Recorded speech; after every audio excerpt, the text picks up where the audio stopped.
You know that daydream we all have sometimes? Just packing a bag, ditching the daily grind, and starting fresh somewhere, I don't know, beautiful? Well, what if I told you that daydream could actually come with a paycheck? And I mean a big one.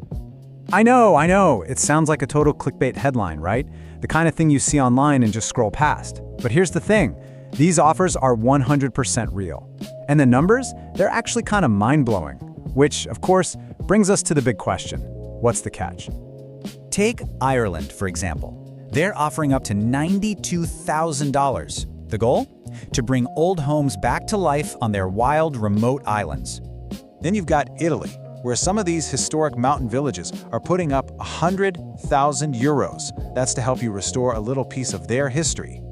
And not to be outdone, Spain is rolling out the welcome mat for all you digital nomads out there. They're offering grants of up to 15,000 euros, basically to help you get set up and start working from their beautiful countryside. All right, so here's how we're gonna break this all down. We'll start with the big paychecks and look at what Ireland, Spain, and Italy are offering. Then we'll get into the nitty-gritty, the fine print. And finally, we'll answer the big one. Is this dream really for you? So, first things first, why are governments suddenly so generous? Well, this isn't some kind of lottery win. It's actually a really strategic move to solve a huge problem they're facing: depopulation. Entire communities are literally vanishing as younger generations flock to the cities. So this isn't free money. Think of it as an investment in people who are willing to put their own time, skills, and energy into bringing these beautiful but fading places back to life. Okay, so let's jump into our first destination. We're heading to the rugged, windswept coast of Ireland to see how this all works in practice. And that headline number, it is absolutely breathtaking. Through a policy they call Our Living Islands, you can get this massive grant to take, say, a derelict old stone cottage and turn it into your home.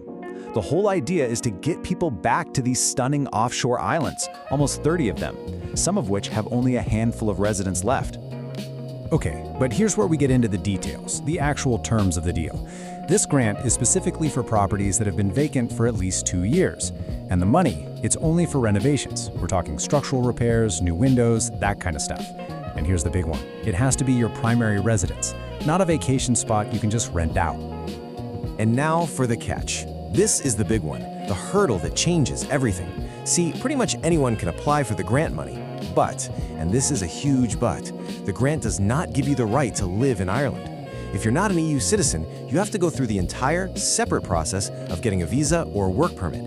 So the house and the visa, they're two totally different puzzles you have to solve on your own. All right, next up, let's head over to sunny Spain. Their strategy is a little different. They're not just trying to fill up empty houses. They're targeting a very specific kind of person for today's economy, the remote worker. So, in a place called the Ambroz Valley, there's a program that offers up to 15,000 euros. And get this, it's not for fixing up a house. It's a direct cash grant. It's literally meant to cover your moving costs and help you get settled. They're essentially paying you to transition to life in one of their small, charming towns. And this is a perfect example of how specific these programs can be. This is not an open invitation, you guys. It's more like a recruitment drive. They're looking for remote workers, specifically in the tech industry. You've got to commit to living in a small town for a couple of years, and here's the kicker, the whole program is capped at just 200 people. And yep, there's that pattern again. The grant isn't your ticket into the country, it's the reward once you're already in. You have to secure your legal residency first, say with a Spanish digital nomad visa. Honestly, the best way to think about it is like a signing bonus for people who've already done the hard work of clearing the immigration process. Okay, for our final stop, we're heading to Italy. Italy is kind of the poster child for these creative relocation schemes. And you can forget about those €1 houses you've probably heard about.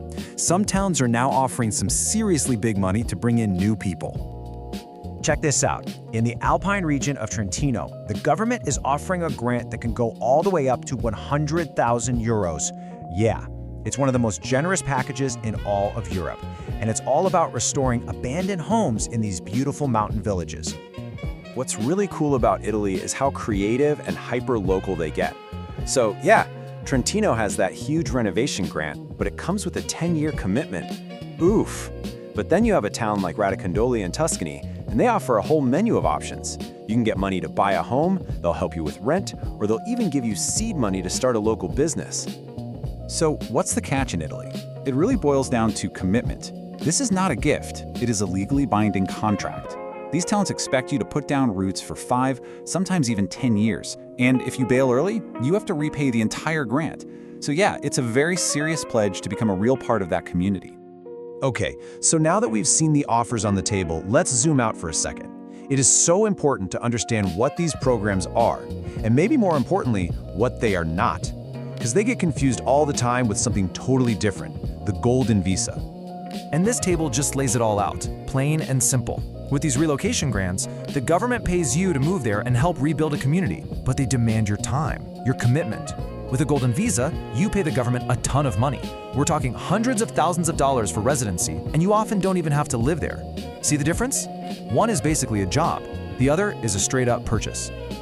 All right, so we've peeled back the layers, we've looked past the fantasy, and gotten to the hard facts. Which brings us to the most important question of all. Could this life, this whole adventure, actually be for you? So before you start packing your bags, let's do a quick reality check. Step 1, and this is the big one, figure out the visa laws. Seriously, this is the master key that unlocks everything else. Step 2, get real about your finances. The grant helps, but it's not going to cover your daily life. You need savings. Step 3, really evaluate the lifestyle. Are you truly ready for quiet rural life? And finally, step 4, read that contract. Read it again. Understand exactly what you're signing up for and for how long. At the end of the day, these programs aren't really about a free house. They're more like an invitation to be a kind of modern-day pioneer. It's a rare chance to not just build a home, but to help rebuild a community. So, the main takeaway here? The dream is absolutely real. But it's a dream for people who are ready to trade the rush of the city for a real connection and who go into it with their eyes wide open. Hey, if you enjoyed this breakdown of a really complex topic, do us a favor and hit that subscribe button. That way, you won't miss out on our next explainer.